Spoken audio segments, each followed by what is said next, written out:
देश की राजनीति में एक बड़ा काउंटडाउन शुरू हो चुका है क्योंकि मुख्य चुनाव आयुक्त ज्ञानेश कुमार, चुनाव आयुक्त सुखबीर सिंह संधू और चुनाव आयुक्त राजीव कुमार ने आखिरकार प्रेस कॉन्फ्रेंस करके उन चुनावों की तारीखों का ऐलान कर दिया जिन पर पूरे देश की नजर टिकी हुई है।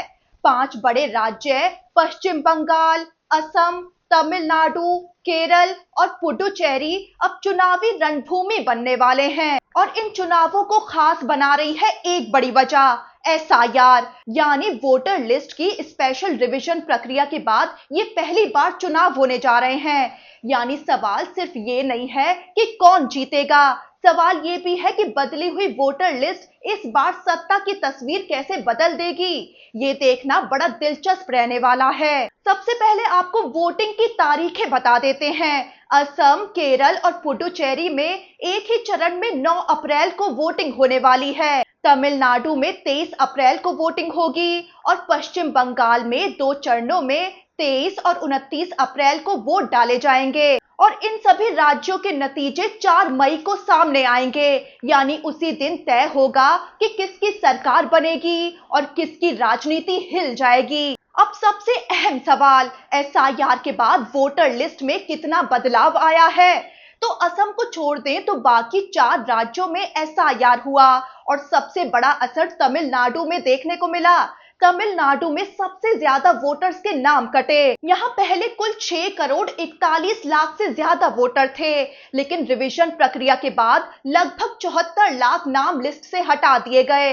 यानी अब तमिलनाडु में करीब 5 करोड़ 67 लाख वोटर ही बचे हैं। वहीं इसके बाद दूसरे नंबर पर है पश्चिम बंगाल, जहां सबसे ज्यादा नाम कटे हैं। पश्चिम बंगाल में करीब 58 लाख नाम हटा दिए गए हैं। वहीं इसके बाद केरल में लगभग 8 लाख नाम वोटर लिस्ट से बाहर हुए। फिर आता है असम, जहां करीब 2 लाख नाम कटे।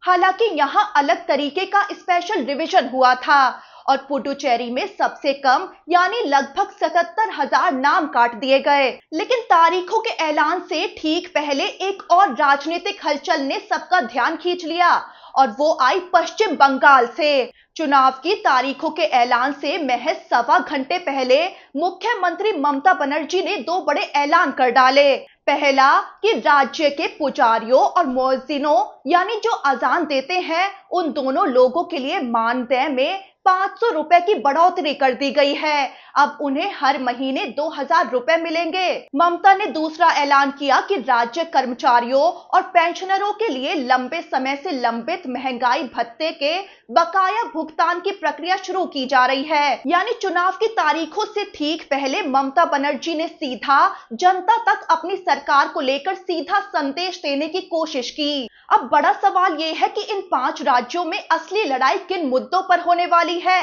क्या चुनौतियां हैं और मौजूदा स्थिति क्या है। तो सबसे पहले बात पश्चिम बंगाल की करें तो बड़ा सवाल ये बना हुआ है कि क्या ममता बनर्जी चौथी बार फिर से इतिहास रच पाएंगी। दरअसल बंगाल में पिछले 14 साल से ममता बनर्जी ही सत्ता में हैं। वहां बीजेपी लगातार उनकी सबसे बड़ी चुनौती बनी हुई है। अगर इस बार भी ममता की टीएमसी जीतती है तो ममता लगातार चौथी बार मुख्यमंत्री बनेगी, जो अपने आप में ऐतिहासिक होगा। ये रिकॉर्ड अब तक किसी महिला मुख्यमंत्री ने नहीं बनाया है। तमिलनाडु की जयललिता 5 बार मुख्यमंत्री जरूर बनी, लेकिन लगातार नहीं। आपको बता दें कि बंगाल की 294 सीटों वाली विधानसभा में बहुमत का आंकड़ा 148 है। 2021 चुनाव रिजल्ट पर एक नजर डालें तो ममता की टीएमसी ने 213 सीटों के साथ जबरदस्त जीत दर्ज की थी, लगभग 48% वोट शेयर के साथ।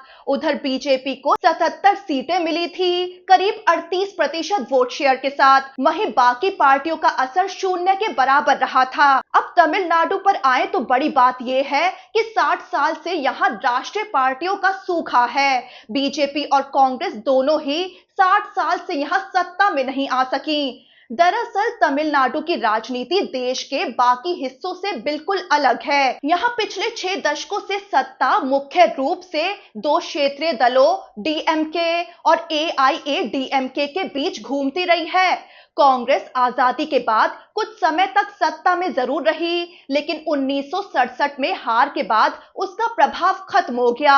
बीजेपी भी यहां कभी अपने दम पर सरकार नहीं बना पाई। फिलहाल राज्य में एमके स्टालिन की अगुवाई में डीएमके सरकार है, जो कांग्रेस और वामपंथी दलों के साथ गठबंधन में है। तमिलनाडु की 234 सीटों वाली विधानसभा में बहुमत का आंकड़ा यानी जीतने के लिए 118 सीट चाहिए। 2021 चुनाव रिजल्ट की बात करें तो डीएमके गठबंधन ने 159 सीटें जीतकर सत्ता हासिल की थी। वहीं एआईएडीएमके को 70 से ज्यादा सीटें मिली थी। अन्य दल लगभग बाहर ही रहे। अब केरल की बात करें तो बड़ी बात यह है कि केरल देश का इकलौता राज्य है जहां आज भी लेफ्ट सत्ता में है। यहां आमतौर पर हर चुनाव में सरकार बदलती रही है, लेकिन 2021 में वाम मोर्चे ने ये परंपरा तोड़ दी और लगातार दूसरी बार सरकार बना ली थी। तो इस बार यहां कांग्रेस गठबंधन एंटी इनकम्बेंसी का फायदा उठाने की कोशिश करने वाला है। दिलचस्प बात यह है कि बीजेपी अब तक केरल में एक भी विधानसभा सीट नहीं जीत पाई है। केरल की 140 सीटों वाली विधानसभा में बहुमत का आंकड़ा 71 है। 2021 चुनाव में एलडीएफ ने 99 सीटों के साथ भारी जीत दर्ज की थी, जबकि कांग्रेस गठबंधन को 41 सीटें मिली थी। अब असम पर आए तो दिलचस्प बात यह है कि बीजेपी के खिलाफ यहां कांग्रेस ने 10 पार्टियों के साथ गठबंधन किया।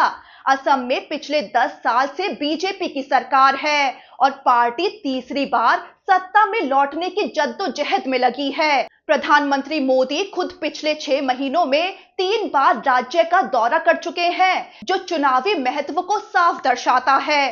बीजेपी ने 126 सीटों में से 100 से ज्यादा सीटें जीतने का टारगेट रखा है। यहां चुनाव का केंद्र बने हुए हैं बांग्लादेश से घुसपैठ, सीमा सुरक्षा और असमिया पहचान के मुद्दे। बीजेपी को रोकने के लिए कांग्रेस ने 10 पार्टियों के साथ गठबंधन किया है। इसमें वामपंथी और क्षेत्रीय दल शामिल हैं। 2021 के चुनाव में बीजेपी ने 60 सीटें हासिल करके जीत दर्ज की थी। वहीं कांग्रेस को 29 और बाकी 37 सीटें अन्य दलों के पास गई थी। अब आते हैं पुडुचेरी पर, जो है तो है सबसे छोटी विधानसभा, लेकिन बड़ी लड़ाई होने वाली है। पुडुचेरी देश की सबसे छोटी विधानसभाओं में से एक है, जहां सिर्फ 30 सीटें हैं, लेकिन यहाँ की राजनीति उतनी ही दिलचस्प है। 2021 में कांग्रेस सरकार गिरने के बाद एआईएनआरसी और बीजेपी गठबंधन ने सत्ता संभाली और एन रंगास्वामी फिर मुख्यमंत्री बने। ये पहली बार था जब बीजेपी सीधे तौर पर सरकार का हिस्सा बनी। अब कांग्रेस डीएमके के साथ मिलकर वापसी की कोशिश में है और सरकार गिरने के मुद्दे को चुनावी हथियार बनाने की तैयारी कर रही है। बहुमत का आंकड़ा यहां सिर्फ 16 सीटें हैं। 2021 चुनाव में एनडीए गठबंधन को 16 सीटें मिली थी। कांग्रेस डीएमके गठबंधन को 9 सीटें मिली थी और बाकी 5 सीटें अन्य दलों के पास गई थी। तो तस्वीर अब साफ है। वोटर लिस्ट बदल चुकी है, रणनीति बदल चुकी है और दांव पहले से कई ज्यादा बड़ा है। 4 मई को इन 5 राज्यों में सिर्फ सरकारें नहीं बनेंगी, बल्कि तय होगा कि देश की राजनीति का अगला अध्याय किस दिशा में जाएगा। कौन करेगा सत्ता पर कब्जा, कौन खोदेगा अपना किला और किस राज्य से निकलेगा सबसे बड़ा राजनीतिक संदेश। अब सबकी नजरें सिर्फ एक चीज पर टिकी हैं, वोटिंग वाले दिन पर। देखना होगा कि जनता किसके हक में फैसला करती है।